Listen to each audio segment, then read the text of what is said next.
De nombreux chrétiens, à part les pentecôtistes, se sentent mal à l'aise quand on parle du baptême du Saint-Esprit. Ce terme a été assimilé à des expériences considérées comme extrêmes et fanatiques. Le baptême du Saint-Esprit est teinté d'émotions fortes pour le croyant. Il est souvent associé au parler en langue. Beaucoup pensent que le parler en langue est un signe que l'on a reçu le baptême du Saint-Esprit. Le vrai don des langues est un des dons spirituels, mais la présence des langues n'est pas obligatoire pour recevoir le baptême du Saint-Esprit. Satan a agi puissamment pour confondre et dérouter bien des personnes en ce qui concerne cet enseignement biblique. Le baptême du Saint-Esprit décrit simplement la venue spéciale du Saint-Esprit pour remplir la vie du croyant. Il est aussi appelé l'onction ou l'effusion du Saint-Esprit, et cette expérience est possible depuis le jour de la Pentecôte il y a 2000 ans. En Actes 2, versets 16 à 21, voici ce qu'il est dit. Mais c'est ici ce qui a été dit par le prophète Joël. Dans les derniers jours, dit Dieu, je répandrai de mon esprit sur toute chair. Vos fils et vos filles prophétiseront, vos jeunes gens auront des visions, et vos vieillards auront des songes. Oui, sur mes serviteurs et sur mes servantes, dans ces jours-là, je répandrai de mon esprit, et ils prophétiseront.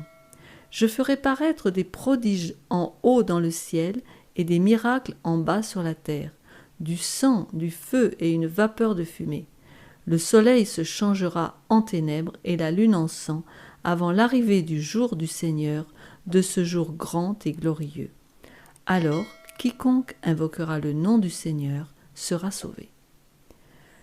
Dans ce passage, Pierre associe l'effusion du Saint-Esprit à la Pentecôte, avec la pluie de la première saison dont il est question en Joël 2, de 1 à 4. Quand le croyant entre dans la foi, il est baptisé d'eau, mais aussi du Saint-Esprit, le feu. Cependant, cette expérience n'a pas forcément lieu en même temps. Matthieu 3, verset 11. « Voici, moi, je vous baptise d'eau pour vous amener à la repentance. » C'est Jean-Baptiste qui parle. « Mais celui qui vient après moi est plus puissant que moi, et je ne suis pas digne de porter ses souliers. Lui, il vous baptisera du Saint-Esprit et de feu. » Pourquoi ? Parce qu'après avoir cru, le croyant a besoin d'être équipé pour le ministère dans le corps de Christ, le corps spirituel de l'Église. La réception du Saint-Esprit est accompagnée de dons spirituels. Aujourd'hui, dans notre vidéo, nous regarderons à cet équipement pour le service de Christ. La loi du service est l'anneau qui nous unit à Dieu et à nos semblables. Cependant, pour pouvoir le faire, il nous faut recevoir des talents, des capacités. Ce sont les dons du Saint-Esprit. Alors, que produit le baptême du Saint-Esprit et quels sont les dons de l'Esprit ?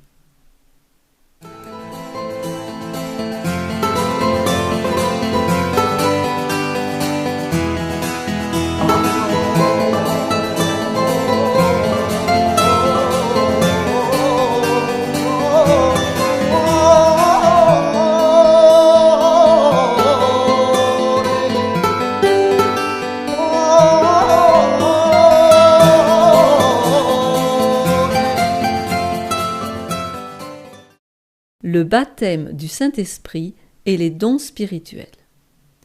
Avant de décrire les différents dons spirituels, il nous faut parler de ce qui précède, c'est-à-dire le baptême du Saint-Esprit.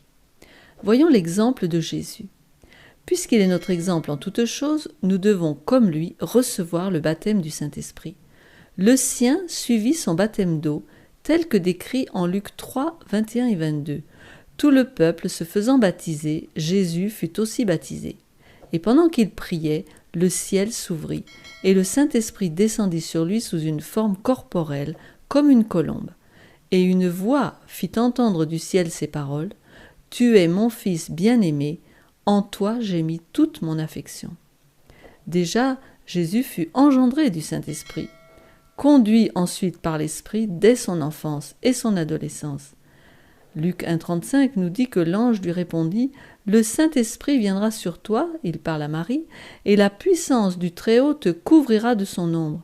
C'est pourquoi le Saint-Enfant qui naîtra de toi sera appelé Fils de Dieu. » Dans certaines versions, on voit que ce Saint-Enfant, c'est cette chose sainte. Et Jésus croissait en sagesse, en stature et en grâce devant Dieu et devant les hommes. Donc Jésus avait la nature spirituelle, la nature née d'en haut, née du Saint-Esprit, bien que humain.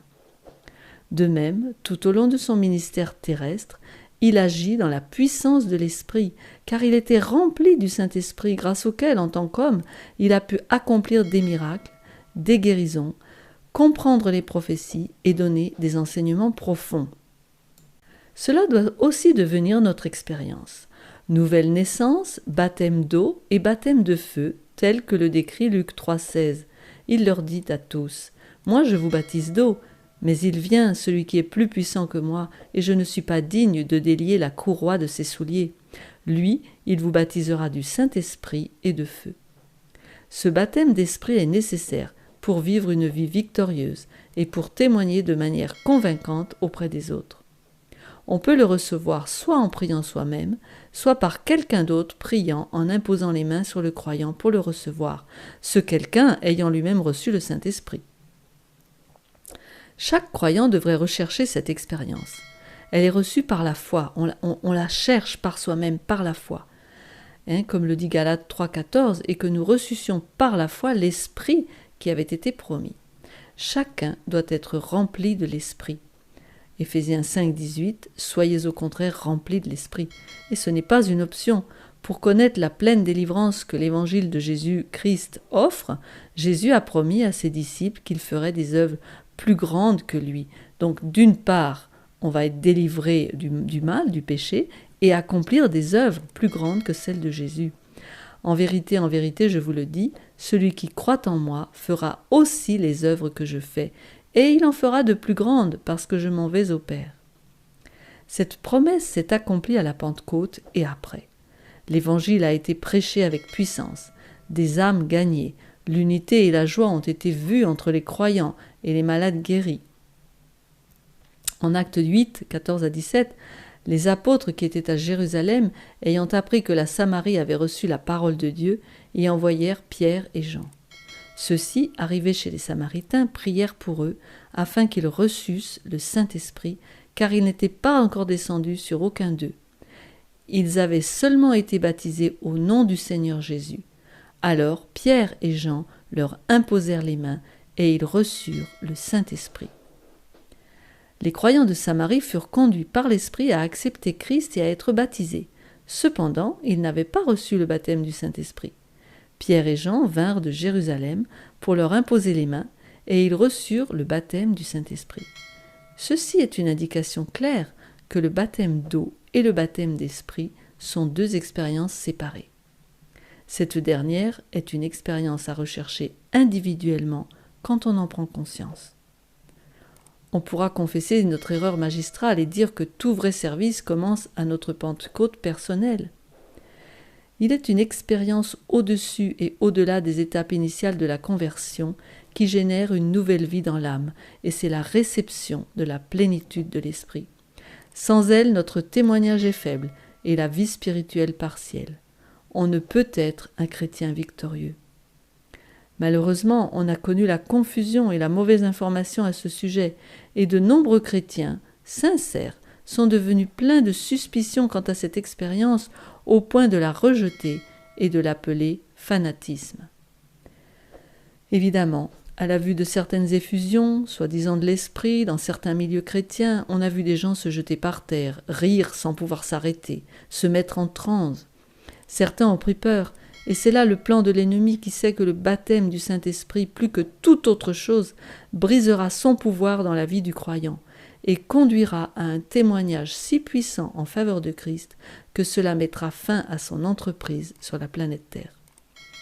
Recevoir le Saint-Esprit changera notre léthargie en excitation ou exaltation, notre faiblesse en force, notre témoignage sera rempli d'une puissance comparable au jour de la Pentecôte. Que produit le baptême du Saint-Esprit ? Le baptême du Saint-Esprit nous amènera à l'obéissance joyeuse à tous les commandements de Dieu. Le Saint-Esprit écrira sa loi sur les tables de nos cœurs. Vous êtes manifestement une lettre de Christ écrite par notre ministère, non avec de l'encre, mais avec l'Esprit du Dieu vivant, non sur des tables de pierre, mais sur des tables de chair, sur les cœurs. Quand le croyant reçoit le baptême du Saint-Esprit, en fait, il reçoit Christ plus pleinement dans sa vie.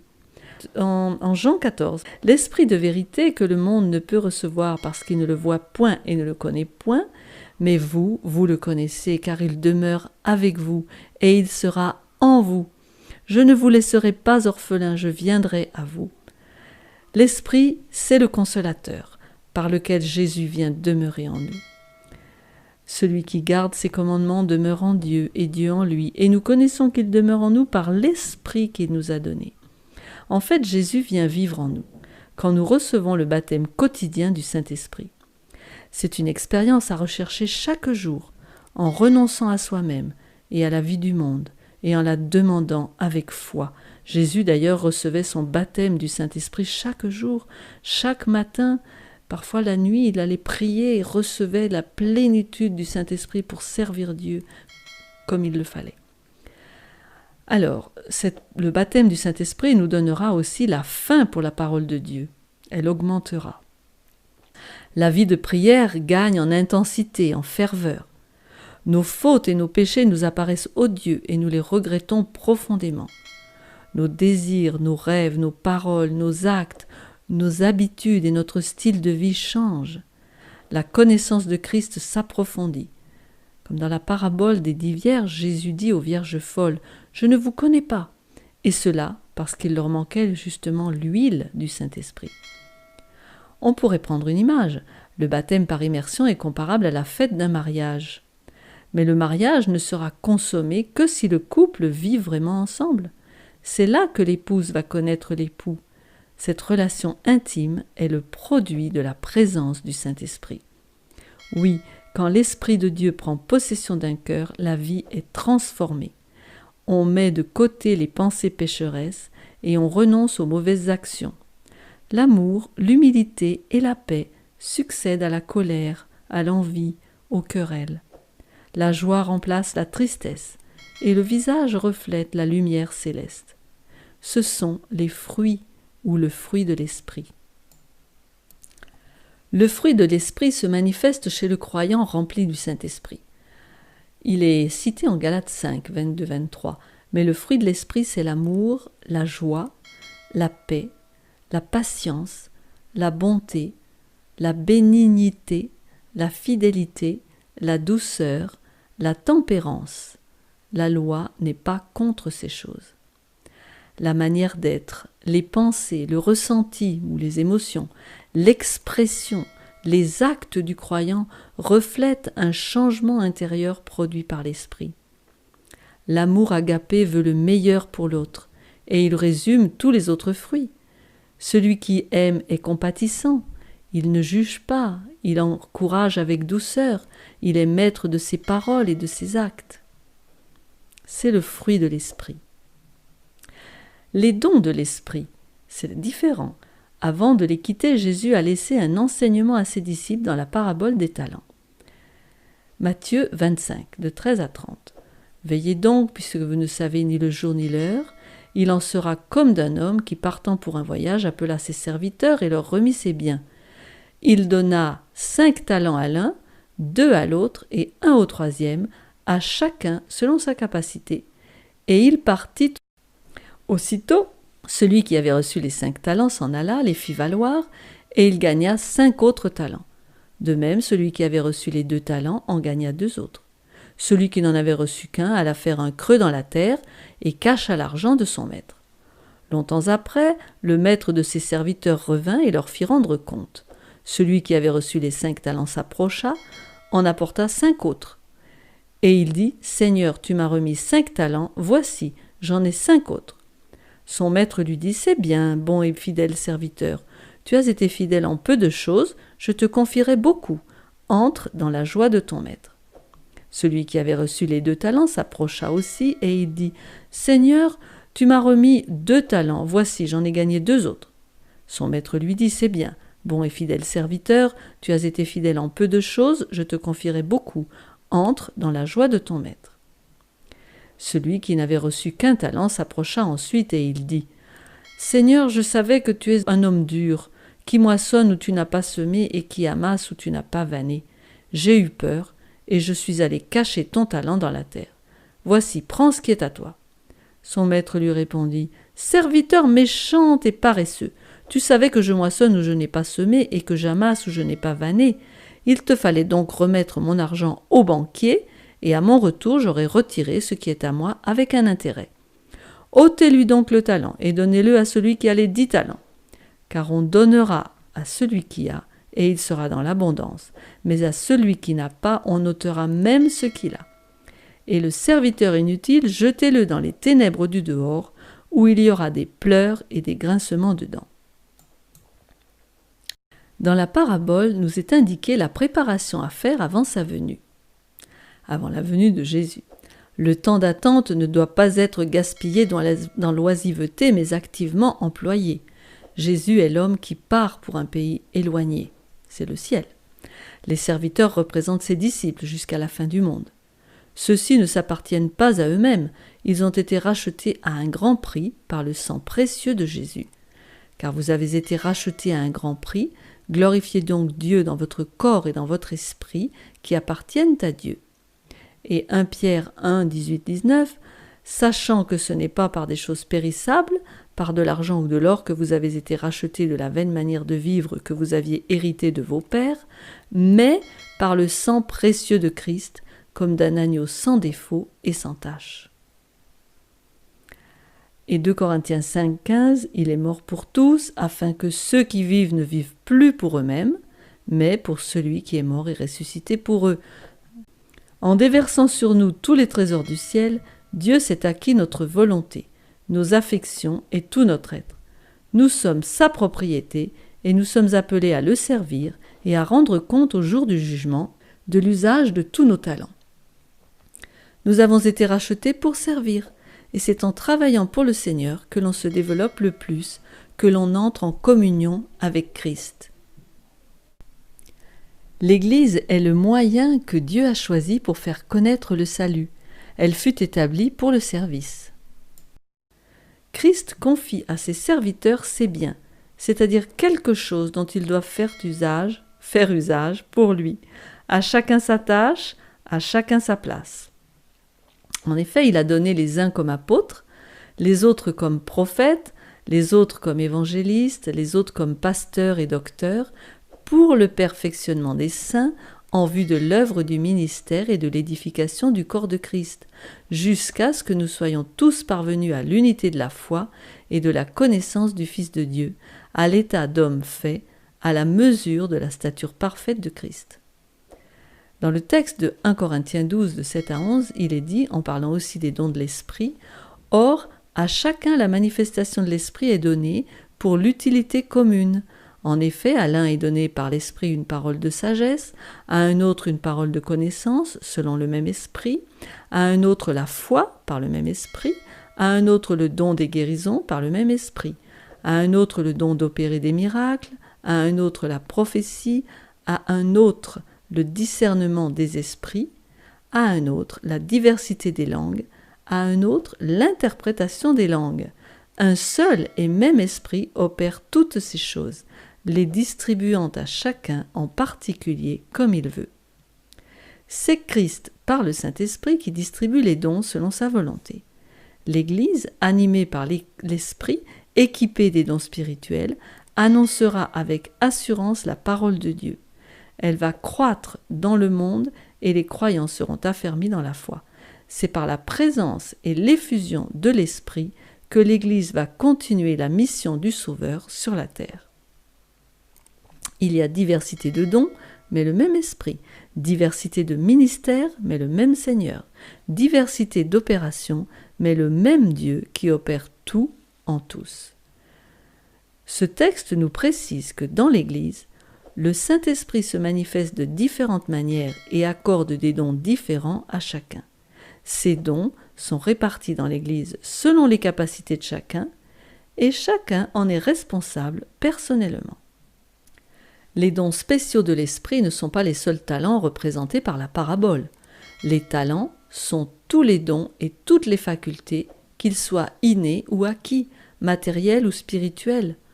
Tout doit être employé au service de Christ. Et si l'on est doté d'un seul talent ou don, même s'il nous paraît peu honorable, son emploi judicieux contribuera à l'édification du corps de Christ. Je vais en citer quelques-uns. Le don de prophétie. L'apôtre Paul invite à aspirer aux dons les meilleurs. Aspirer aux dons les meilleurs, et je vais encore vous montrer une voie par excellence. Et il va ensuite, dans le chapitre 14, leur montrer que il faut aspirer aux dons spirituels, mais surtout à celui de prophétie. 1 Corinthiens 14, verset 1. Car celui qui prophétise édifie l'Église, au verset 4.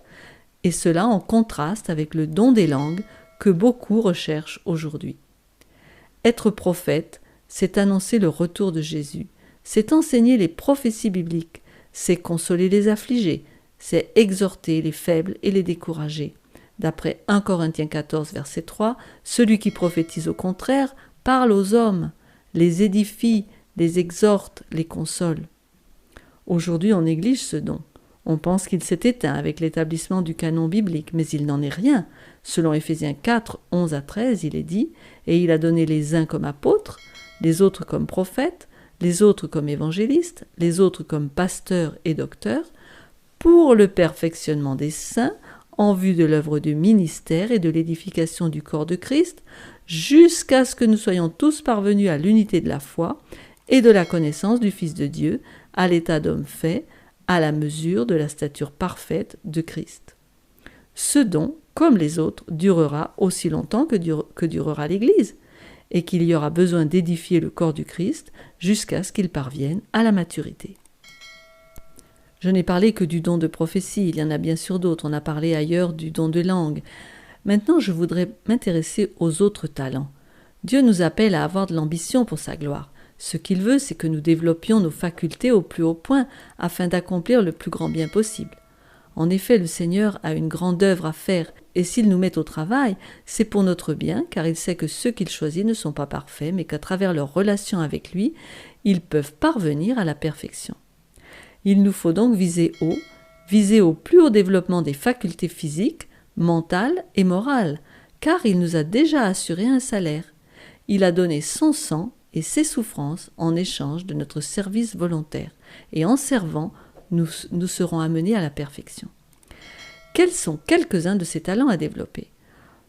Pensons aux facultés intellectuelles, par exemple. Ceux qui ont une instruction solide feront une œuvre plus importante pour Christ. L'étude de la parole de Dieu réveillera les énergies intellectuelles, fortifiera l'intelligence et lui donnera de la puissance pour agir sur les autres esprits, sur les gens en général. Le don de la parole. La faculté de parler avec éloquence est un talent susceptible de faire beaucoup de bien. Par la parole, on convainc, on persuade, on offre des prières et des louanges. Lire distinctement peut produire une puissante impression qui amène à la conviction. Parler lentement, distinctement, avec solennité et ferveur à la fois, peuvent faire beaucoup pour susciter la compréhension. L'intonation de la voix est un message en lui-même. Des expressions correctes et choisies, des paroles douces et aimables sont comme une ondée rafraîchissante pour l'âme. Il est dit de Christ que des paroles pleines de charme bouillonnaient dans son cœur, en Psaume 45, verset 1, et qu'une langue exercée lui avait été donnée pour soutenir par la parole celui qui est abattu, Ésaïe 50, verset 4. Le chant est aussi un talent magnifique, c'est un moyen puissant de transmettre le message divin. En effet, la poésie, la mélodie et la voix de celui qui chante se mêlent pour éveiller des émotions spirituelles dans l'âme de celui qui écoute. Le talent de l'influence. Nous ne sommes pas une île déserte, nous faisons partie du grand univers de Dieu et nous avons aussi des obligations mutuelles. Il entre dans les desseins de Dieu que chacun se sente nécessaire au bien-être de tous et qu'il s'efforce de travailler à leur bonheur. Toute personne est entourée d'une certaine atmosphère qui lui est propre.